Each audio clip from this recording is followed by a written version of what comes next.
mostly sa mga nakasurvive natin na mga succulent ay dito ko nilagay sa itaas ng ating poste. Hello everyone, ito po si Charching ng Succulent Davao and welcome sa ating YouTube channel. And for today's video, so ito guys yung update sa ating mga nakasurvive na mga succulent. So ito halo-halo na sila, mga kalanchoe, alos, and then iba't ibang variety ng succulent. So dito ko sila nilagay, yung ating mga survivor. Ayan sila guys, yung ating stinky. So yung stinky natin dito ko siya nilagay kasi gusto ko siyang makitang mag-trail. So yan yung ating stinky kasi nakita ko yung sa kaibigan ko guys, sobrang ganda. Ayan, nagsimula na siyang mag-trail. Yan, and then maganda sa stinky natin guys, wag natin siyang ipa-dehydrate. Maganda kasi pag naka siya, naka full sun, and then lagi po siyang nakainom ng tubig. So yan, and then yung ating napakalaking kalanchoe, flapjack. Ayan, ito yung mother plant natin guys. So tinatry ko siyang pastrisen. Ayan. And then medyo na siya, reddish na yung kaniyang kulay. So kung gusto nating ma-achieve na red yung ating flapjack, so yan, wag nyo siya laging diligan. So hayaan nyo lang siya na ganyan, pulubot, kasi pinapastress natin siya guys. So siguro mga once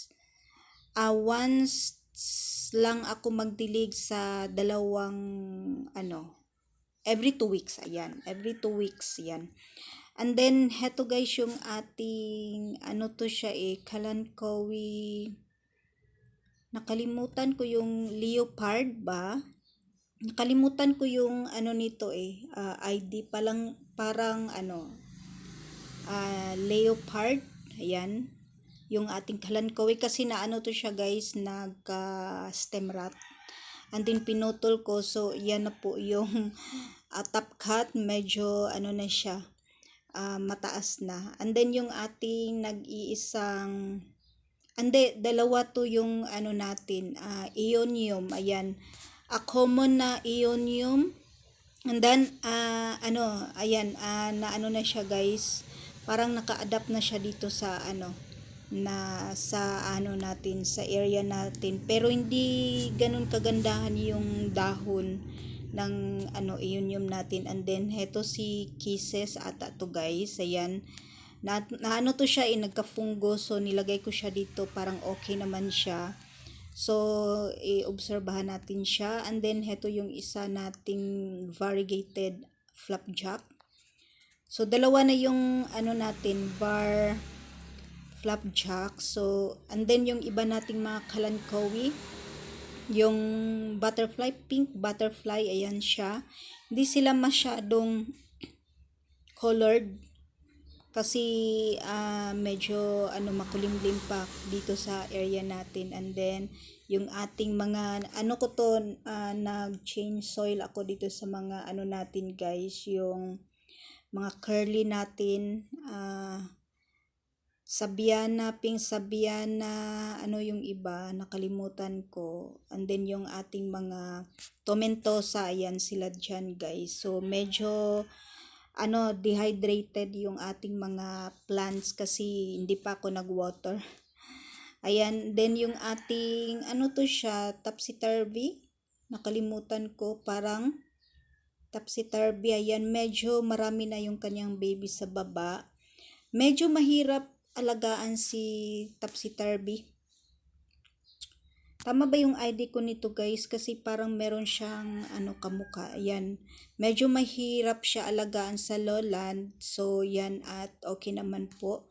And then heto si to siya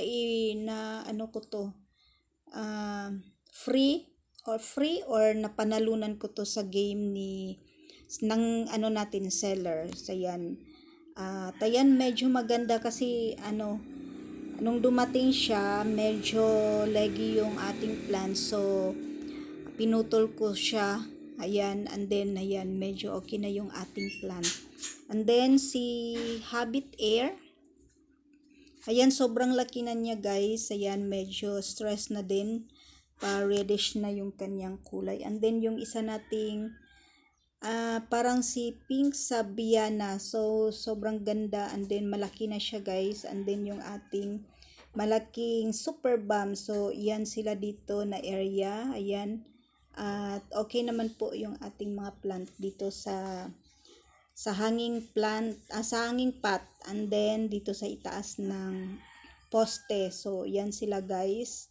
And then mamaya ay magbibigay po ako ng water sa ating mga plant kasi medyo ano na sila, dehydrated yung ating mga tomentosa. Ano na sila guys, yung mix yan na tomentosa, iba't ibang variety.